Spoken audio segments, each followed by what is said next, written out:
సర్పంచ్ అభ్యర్థిగా వేయడానికి కారణం ఏంటంటే గత 10-15 సంవత్సరాల నుండి 2 పార్టీల వాళ్ళు ఎంపీటీసీగా సర్పంచ్గా గెలుపొందడం జరుగుతుంది. ఊరికి ఎలాంటి అభివృద్ధి జరగలేదు.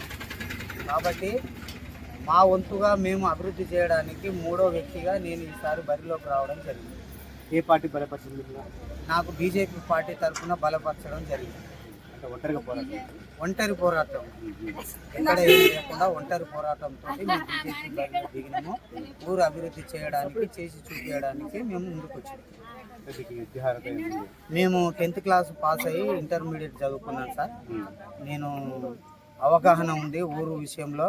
నాకు 55 సంవత్సరాలు. ఇప్పటి వరకు ఎంతో మంది సర్పంచులు వచ్చారు, ఏదో చేసారు.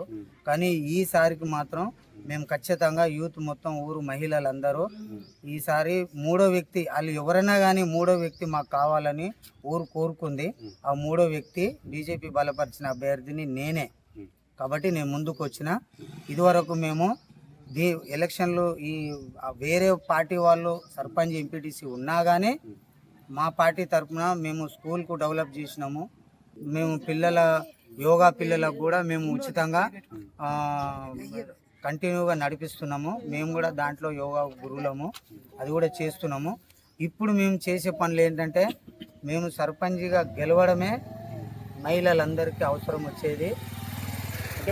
ఊరు మీద ఊరు కామన్ గా అన్ని కొన్ని పనులు అవసరాలు చేసినాం. కొన్ని పనులు గతంలో ఉన్న వాళ్ళు చేయలేకపోయారు. ఇప్పుడు మీరు ఏమేమి హామీలు ఇచ్చి ఇప్పుడు ప్రజల్ని ఓట్లు అడుగుతున్నారు? మేము ఏమి ఇంకా హామీలు ఏమి ఇవ్వలేదు. అంటే ఊర్లో ఇంకేమేమి పనులు ఈ పనులు చేస్తానని చెప్తాం కదా, అంటే ఓటు అడగడం అని కామన్ అడుగుతారు. అందులో కొన్ని మేము చెప్పిన తర్వాత అది కాకపోవచ్చు, పని చెప్పనిది చేయొచ్చు.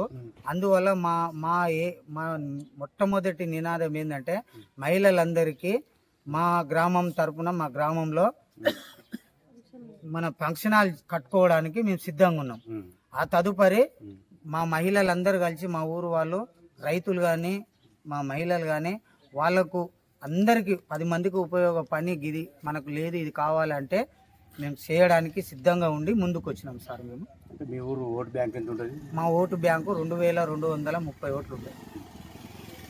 మామూలుగా వ్యక్తికి సంబంధించి కొంతమంది సర్పంచ్ మేము ఇదివరకు మా దగ్గర ఉన్న సర్పంచ్లు కానీ ఎంపీటీసీలు కానీ ఎప్పుడు కూడా హెల్త్కి సంబంధించిన ప్రోగ్రామ్స్ అయితే పెట్టలేదు. మేము పదవిలో లేకున్నా కూడా మేము హెల్త్ క్యాంపులు పెట్టడం జరిగింది, యోగా క్యాంపులు పెట్టడం జరిగింది. మాకు ఏంటి దసరా ఉత్సవాలకి ఊరు వాళ్ళంతా ఇది ఉపవాసం ఉన్న రోజుకి శివరాత్రి టైంలో కూడా చాలా పెద్ద ఎత్తున మేము సాంస్కృతిక కార్యక్రమాలు పెట్టడం జరిగింది. ముందు కూడా అలాంటివి కాకుండా ఇంకా మా ప్రజలందరూ కలిసి వాళ్ళకు ఉన్న సలహాలు సందేహాలతోటి మేము ముందుకు పోయి మేము పనులు చేయడానికి సిద్ధంగా ఉన్నాం. అంటే కొంతమంది ఏమంటారు అంటే మామూలుగా జనం ఏమనుకుంటారంటే వేరే వాళ్ళు ప్రచారం చేస్తుంటే అధికారంలో స్టేట్లో లేదు కాబట్టి ఎమ్మెల్యేలు లేరు కాబట్టి పనులు చేయడానికి కొంచెం అపోహలు పెడతారు. అయితే ఇదేంటంటే పార్టీ గుర్తు లేని ఎన్నిక. ఇది సామాన్యులకు చాలా మంది తెలియదు.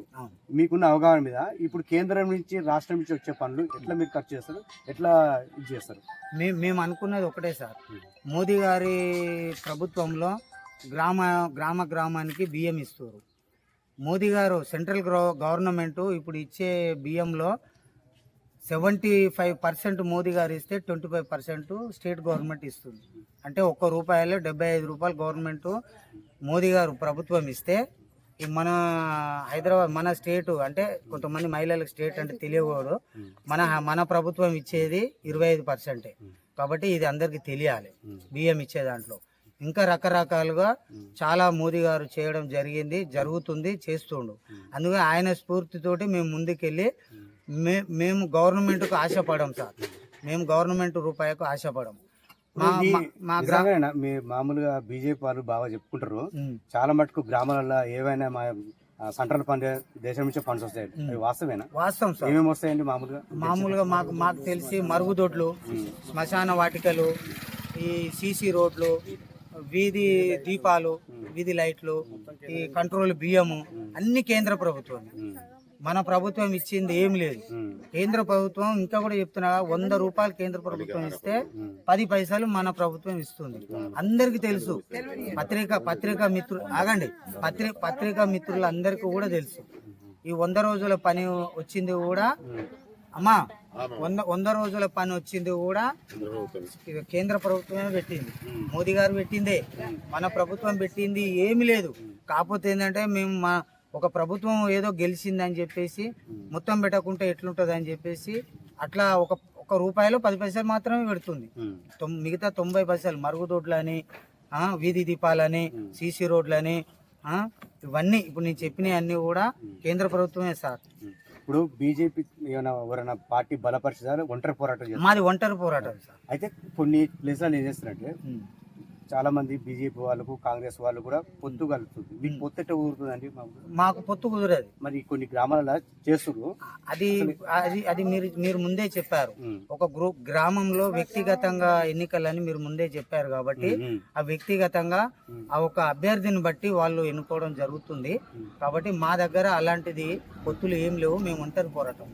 ఎందుకంటే ఇక్కడ మా గ్రామంలో ఉన్న ఏంటంటే భయభ్రాంతులకు, మహిళలకు కానీ ఊరి రైతులకు కానీ ముందున్న ప్రభుత్వాలు ముందున్న సర్పంచులు, ఎంపీటీసీలు భయభ్రాంతులకు గురి చేస్తూ వాళ్ళని ఓట్లు తీసుకొని పబ్బం గడుపుకుంటున్నారు తప్ప ఇక మాకు చేసింది ఏం లేదు. అంటే ఒక మన దేశంలో కాబట్టి రాష్ట్రంలో కాబట్టి బీజేపీ మీద ఒక అపోహ ఉంటుంది.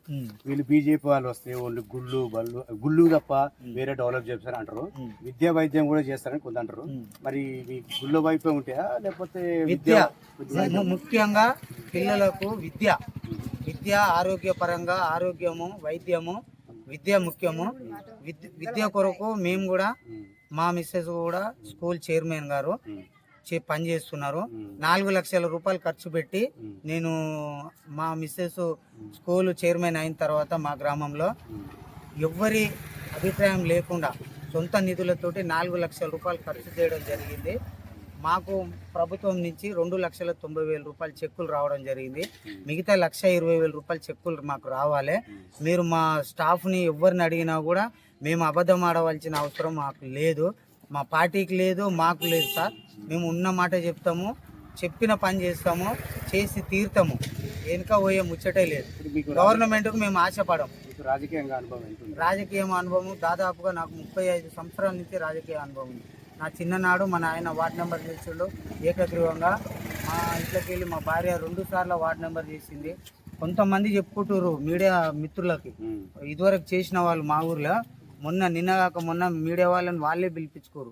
సార్ మిమ్మల్ని మేము పిలవలేదు కానీ మీరే వచ్చారు గ్రామానికి, కానీ వాళ్ళు పిలిపించుకొని ఏం చేశారంటే మా గ్రామంలో రేషన్ కార్డులు లేవు, ఇండ్లు లేవు.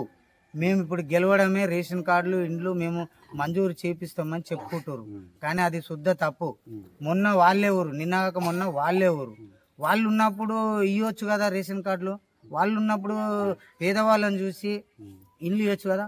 వాళ్ళు అనుకున్న వాళ్ళకే, వాళ్ళ సొంత కుటుంబం అనుకున్న వాళ్ళకే 252 మంది అప్లికేషన్లు పెట్టుకోవడం జరిగింది ఇండ్లకు.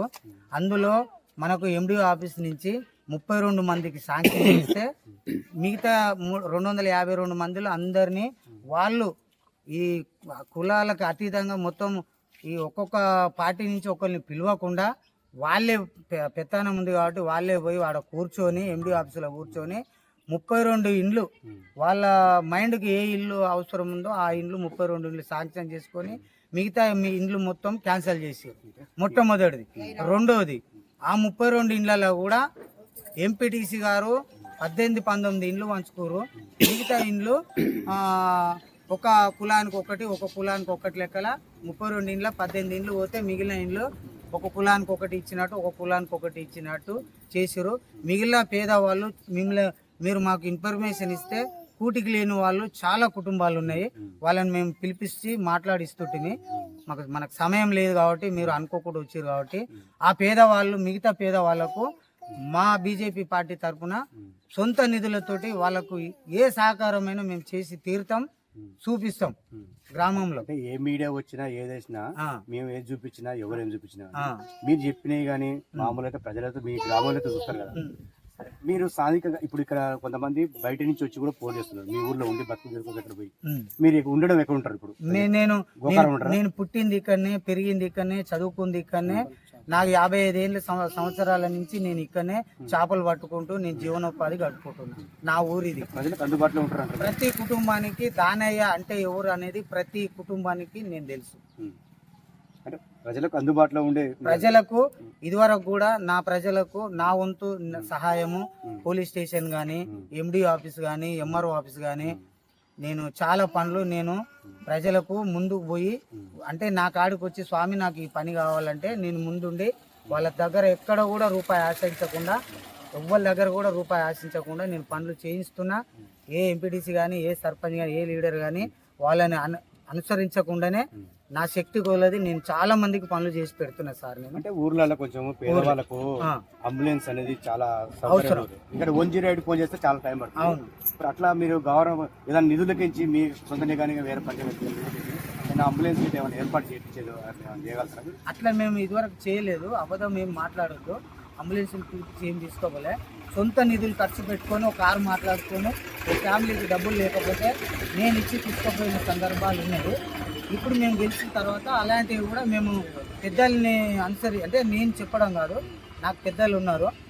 ఈ అంబులెన్స్ విషయంలో నేను పెద్దల్ని అనుసరించి అలాంటిది ఏమన్నా ఉంటే కూడా నేను చేసి మాట్లాడి మా పెద్దల ఆజ్ఞ ప్రకారంగా దానికి ముందుంటాం.